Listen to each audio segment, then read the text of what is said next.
সকিনা আর কেঁদো না, ফেলো না তুমি চোখের পানি। এই গজলটি ফরমাইশ করেছেন, এই গজলটি আমাদের নয়, আমাদের ওস্তাদ গজল জগতের সম্রাট ইশকে হাবিব সাহেবের গাওয়া গজল। তো ছোট্ট করে চেষ্টা করছি, কেন উনি গজলের সম্রাট, গজলের রাজা, আর আমরা গজলের ভিখারি। ও সকিনা আর কেঁদো না, এটা হলো জনাব ইশকে হাবিব সাহেব, গজল জগতে যিনি বাদশাহ, আর আমরা গজল জগতে ফকির। তো চেষ্টা করব, কেন ওনাদের তো সমতুল্য হতে পারবো না, আর কোনোদিন চিন্তা ভাবনাও রাখি না, তবে চেষ্টা করব ওনাদের গজল কিছু গাই আমরা মাঝে মধ্যে।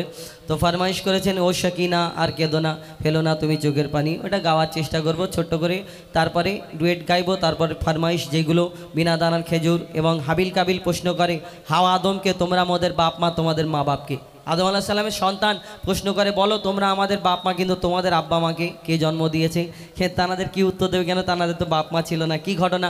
ইনশাল্লাহ দুটো ঘটনা পরপর আমি সিঙ্গেল কণ্ঠে পরিবেশন করে শোনাবো। এখন শুনতে থাকুন, ডুয়েট কণ্ঠে লিখছে দেখুন। ও সকিনা আর কেঁদো না, ও সকিনা আর কেঁদো না, ফেলো না তুমি চোখের পানি। ও সকিনা আর কেঁদো না, ফেলো না তুমি চোখের পানি। ও সকিনা আসগার আমার ঘুমিয়ে গেছে, আর কোনো দিন জাগবে না। মায়েরা চোল ধরে শিশু আর কোনো দিন ডাকবে না। কচি শিশু করেনি কিছু, কচি শিশু করেনি কিছু, তবু পানি পেল না। ও সকিনা আর কেঁদো না, ফেলো না তুমি চোখের পানি।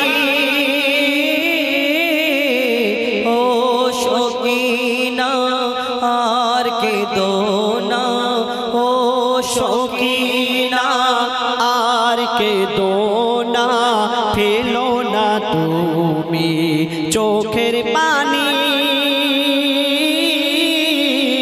ও সকিনা ইমাম বীরের মতো একা লড়ে যে গো কারবালায়, উদ্ধারিতে ফেরেশতা কুল জানের বাজি যে লাগায়। কাঁপে থর থর এ জিদ সীমার, কাঁপে থর থর এ জিদ সীমার, মুখে তাদের বাণী ধন্য হোসেন ফাতেমার লাল, ধন্য হোসেন ফাতেমার লাল, ধন্য নবীর নিশানি।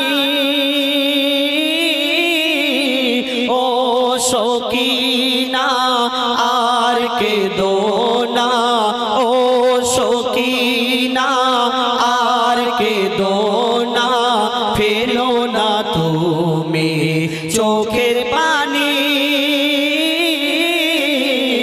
ও সকিনা। ধন্যবাদ। যাই হোক, গাইবার চেষ্টা করলাম, ভুল ত্রুটি হলে ক্ষমা করুন।